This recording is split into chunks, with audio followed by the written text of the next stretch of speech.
commence par la figure d'étude. Je vous rappelle tout simplement, si c'est une figure d'étude, j'écris figure d'étude. Soit au crayon, soit au papier, ça c'est pas le plus important. La figure... Quelque chose à dire? La figure sera obligatoirement tracée au crayon à papier. Figure d'étude, je lis l'énoncé, tracer un triangle EFG tel que EF égale 4, EG égale 3 et l'angle FEG mesure 145 degrés.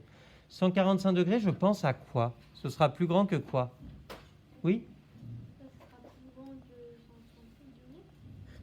Oui, mais 130, tu sais pas le tracer, ou 138, tu sais pas le tracer, oui? Que 90 degrés. Que 90 degrés. Ce sera un angle, comment ça s'appelle, Abel? Aigu. Non. Grave. Grave, un angle grave. Oui. Non.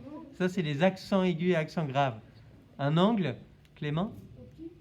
Ce sera un angle obtus. Donc, sur ma figure, je peux tracer un angle qui sera plus grand que 90 degrés. Plus grand qu'un angle droit. D'accord. Et puis donc là, c'est le sommet E. Et puis, je peux mettre où je veux le point G et le point F. Ici, directement, je sais qu'il mesure 145 degrés. Et puis, EG mesure 3 cm et EF mesure 4 cm. Là, j'écris toutes les informations que je connaissais. Ensuite, une fois que c'est fait, je peux faire donc la figure réelle.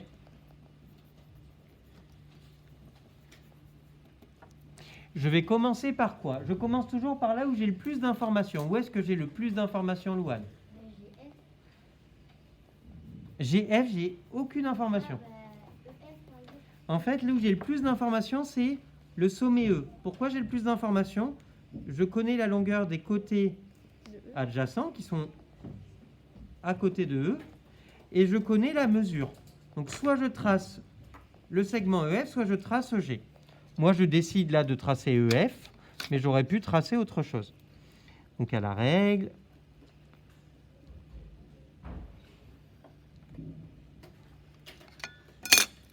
EF mesure 4 cm. Bien sûr, ceux qui ne l'ont pas fait, vous le faites en même temps. Je prends le temps de faire. Puis, je place au rapporteur. Je vous rappelle, je veux mesurer 145 degrés. Je place mon rapporteur. J'ai toujours deux graduations. Là, je choisis celle du bas, 0 jusqu'à 145. Et je mets une petite marque. Je vous rappelle, le point G, il ne sera pas ici. Je ne sais pas où est le point G. Je vais juste tracer la demi-droite ici. Comment j'obtiendrai le point G? Oui? Exactement. Je ne place pas le point G ici parce que je ne sais pas combien ça mesure, mais je viens mesurer 3 cm à partir du point E et j'obtiens maintenant le point G. Qu'est-ce qu'il me suffit de faire maintenant? Oui? De tracer GE. Non, GE est déjà tracé. Oui, GF. Je trace GF. Est-ce que j'ai fini? Oui. Qu'est-ce qui manque, Clément?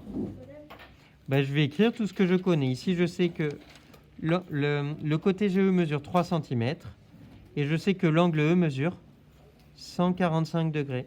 Est-ce que j'ai fini? Oui. Oui. Non, Louane?